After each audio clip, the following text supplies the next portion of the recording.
महात्मा बुद्ध एक प्रवचन सभा में आकर मौन बैठे थे। शिष्य समुदाय उनके इस मौन के कारण चिंतित हुए कि कहीं वे अस्वस्थ तो नहीं।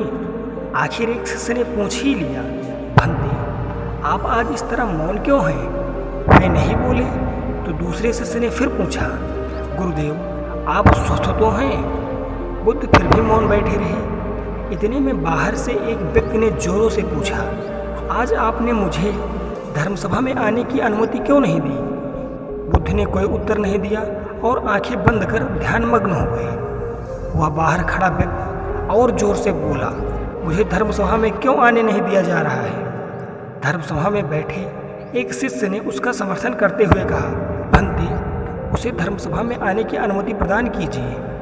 महात्मा बुद्ध ने आंखें खोली और बोले, नहीं, उसे अनुमति नहीं दी जा सकती क्योंकि वह अछूत है। अछूत? मगर क्यों? सारे शिष्य सुनकर आश्चर्य में पड़ गए कि भंते यह छुआछूत कब से मानने लग गए। महात्मा बुद्ध ने शिष्य समुदाय के मन के भावों को तोड़ते हुए कहा, हाँ वह अछूत है। वह आज अपनी पत्नी से लड़कर आया है।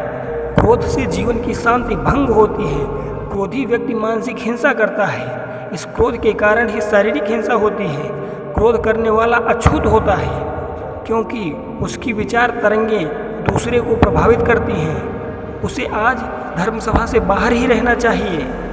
उसे वहां खड़े रहकर पश्चाताप की अग्नि में तप कर शुद्ध होना चाहिए। शिष्यगण समझ गए कि अस्पृश्यता क्या है और अछूत कौन। उस व्यक्ति को भी बहुत पश्चाताप हुआ। उसने कभी भी क्रोध न करने का प्रण लिया। बुद्ध ने उसे धर्मसभा में आने की अनुमति प्रदान की।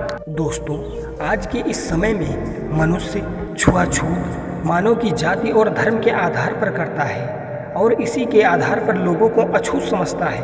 परंतु बुद्ध के विचारों से यह बिल्कुल गलत है।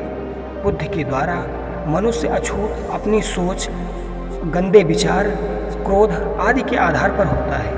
धन्यवाद।